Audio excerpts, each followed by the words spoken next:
Bonjour à toi cher spectateur, comme As You Are ou The Miseducation of Cameron Post de Désiré Akhavan est un film qui n'a pas une très belle distribution, je trouve, en France. Le tout étant dû surtout au fait que ce soit Condor qui s'occupe de distribuer le long-métrage et qu'ils n'aient pas forcément beaucoup d'accessibilité par rapport aux salles de cinéma. Et c'est un petit peu dommage en sachant que ce film était le grand prix du jury du dernier festival de Sundance et qu'en plus il avait Chloé Grace Moretz en tête d'affiche et que quand il y a Chloé Grace Moretz en tête d'affiche, beaucoup de jeunes ont envie de voir le film et comme on peut comprendre, l'actrice étant très atypique au sein des teen movies à l'heure actuelle au cinéma hollywoodien parce qu'elle tente beaucoup de choses et elle va dans plein de directions différentes et tout ça réuni, ça donnait tout de même envie de voir ce que ça pouvait donner comme As You Are. Le résumé pour faire simple, Cameron est une jeune fille qui vient de terminer son année de première en 1993.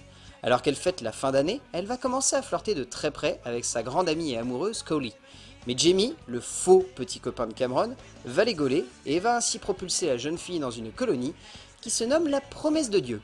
Eh bien très honnêtement, c'est un joli film que nous offre Désiré Akhavan. C'est pas forcément un film grandiose ni exceptionnel, mais c'est un film qui a cette espèce d'aura qui englobe une œuvre et qui lui donne un statut particulier dans la tête du spectateur quand il va sortir de la salle.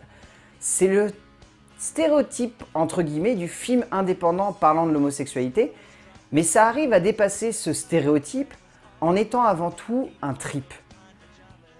Et au-delà d'être un trip, je dirais plutôt une balade. C'est vraiment une balade avec un groupe de jeunes dans un camp assez hors norme, pour rester sobre, pour ne pas dire très étrange.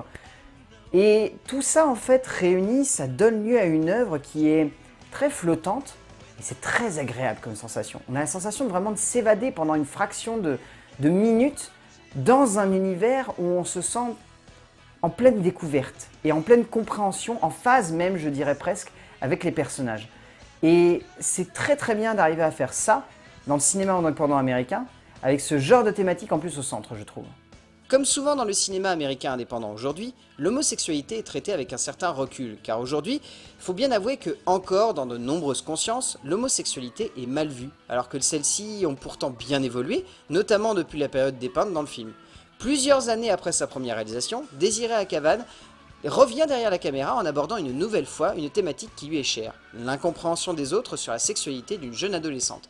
Et ici, même si le film prend plus des allures de teen movie, le métrage de la cinéaste sonne comme une balade, calme et apaisante, mais en même temps très réfléchie et émouvante sur un sujet complexe. En termes d'écriture, donc Cecilia Flujwele et Désiré Akhavan ont décidé d'adapter ensemble le bouquin de Cecilia Farnsworth, d'une assez jolie manière en fait. Le bouquin étant, si j'ai bonne mémoire, mais alors si vraiment j'ai bonne mémoire, presque un journal de bord en fait, le journal de bord donc du personnage de Cameron. Ils ont réussi plutôt bien à retranscrire ça tout en faisant en sorte que le film soit avant tout, au-delà d'un journal de bord, comme je le disais, une balade. C'est pas un film où on a cette sensation d'avoir une vraie trame dramatique, où il va y avoir des montées en crescendo, des retournements dramatiques, des choses comme ça. C'est vraiment une chronique adolescente, se passant en 1993, à une époque où être homosexuel s'était vu comme avoir le démon en soi, et où le traitement de ces personnages va surtout être beaucoup d'empathie. Une empathie exploitée à son maximum par deux auteurs qui veulent avant tout faire ressentir aux spectateurs toute l'essence du mal-être qu'ils ont à ce moment-là, parce qu'on leur demande de combattre quelque chose qu'ils ne comprennent pas. Parce que c'est très intéressant, j'ai beaucoup aimé d'ailleurs une ligne de dialogue qui est dite par Cameron à un moment. On lui dit l'homosexualité ça n'existe pas, et elle a dit mais je ne me considère pas comme homosexuelle. Tout est cristallisé là-dedans. Faire comprendre à une personne que ce qu'elle a ça n'existe pas, alors qu'elle n'a même pas conscience d'avoir quelque chose qui est mal vu par les autres. C'est superbe de cristalliser ça en un seul dialogue. Et il y a plein d'autres petites scènes comme ça qui évoquent le même sujet de la même manière, mais celle-là, je la trouve extrêmement marquante, parce que ces deux lignes de dialogue se complètent à la perfection et parviennent à retranscrire toute la puissance de ce que Akhavan et Flujwele ont voulu cristalliser au sein de leur écriture. Frugiere et Akavan souhaitent avant tout tirer du roman de Danforth une essence très spirituelle, presque un message qui sonnerait plus comme une évocation de la rédemption que recherchent ces personnages, mais également une longue descente dans leur psyché et dans celle d'une Amérique ne comprenant pas sa jeunesse. Une jeunesse qui veut se libérer d'un carcan presque aussi ancien que leur constitution, mais que beaucoup voient encore un peu trop comme une essence nécessaire aux fondations d'une jeunesse où innocence rime avec démon, et non avec découverte de soi, ce qui est pourtant la base de la jeunesse. En termes de mise en scène, donc Désiré Akavan, dont il s'agit seulement du deuxième film, mais qui aborde toujours les mêmes thématiques que la cinéaste avait déjà mises en place dans son précédent métrage, c'est-à-dire un questionnement autour de la sexualité, et notamment surtout autour du fait que les autres portent un regard nous disant que ceci n'est pas dans les normes ou dans ce que tout le monde devrait penser ou dans ce que l'on devrait être. J'ai bien aimé ici, même si vraiment c'est filmé de manière très simple, voire peut-être trop simple presque en fait, c'est ça qui me dérange. J'ai pas la sensation que le film soit classique, c'est pas le cas. J'ai la sensation que Désiré Akavan, elle a pas pris tant de risques que ça en termes de scénographie sur ce métrage. Elle a pas tenté beaucoup de choses, elle se contente un petit peu de mettre en scène son métrage de manière très sincère, mais très symptomatique également. Elle va à l'essentiel, mais elle prend pas trop de risques. Les seules petites prises de risques qu'il y a, c'est les quelques séquences un peu intimes entre des filles, mais même ces moments-là, elle prend pas trop de risques non plus. Il y a vaguement 2-3 instants où on sent une vraie tension, ou en tout cas une vraie passion, mais où c'est pas exploité jusqu'au bout. Et c'est peut-être le plus gros reproche qu'on peut faire à Désiré Akavan, c'est d'avoir cette impression que la cinéaste n'a pas envie d'aller jusqu'au bout de sa captation filmique. Elle n'a pas envie d'aller au bout de ses intentions. Elle reste sur le dessus et elle va pas vraiment dans le fond.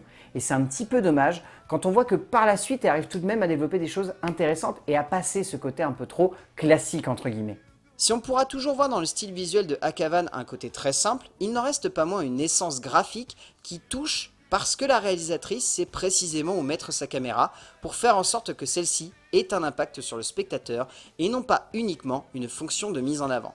Constamment, et en cela c'est assez génial, la cinéaste parvient à mettre en place un jeu de rapport sur le jugement et sur l'impact de ce regard sur nous, spectateurs, témoins d'un camp qui semble voué à se consumer par ses propres dogmes et fondations, aussi vaines qu'une nation ne comprenant pas l'évolution de son époque et de ses mentalités. En termes de casting, au niveau des seconds rôles, moi j'adore le personnage de Sacha Lane. C'est l'actrice qui avait été révélée par American Honey. Elle est superbe dans ce film. J'aime beaucoup aussi John Gallagher Jr., mais ce mec-là, je l'adore depuis que je l'ai vu dans The Newsroom. Ce mec-là, il sait hyper bien interpréter le personnage qu'il a dans le film, Rick, et il l'interprète vraiment avec une grande justesse. J'ai beaucoup aimé aussi Jennifer Hurley et Forrest Goodluck, qui sont très très bien, qui ont deux personnages qui sont plus en retrait, mais qui ont des interprétations très subtiles. Et après, il y a la belle, la fantastique Chloé Grace Moretz, qui vraiment démontre un talent dans le côté très caméléon de ce qu'elle a envie d'interpréter, parce que même si elle interprète un petit peu les mêmes personnages, les jeunes ados en plein questionnement, elle arrive toujours à le faire d'une nouvelle manière. Chloé Grace Moretz est magnifique dans ce rôle, qui lui va à la merveille. Un rôle qu'elle ne cherche pas à sublimer, mais qu'elle interprète avec une grande beauté et une sensibilité à toute épreuve, marquant durablement le spectateur à la fin de la séance. Au bout du compte, Come As You Are ou The Mixed Education of Cameron Post est un très joli film qui reste un tantinet dans les gonds, qui a tendance à pas prendre trop de risques, mais ça n'est pas pour autant un énorme défaut sur ce film.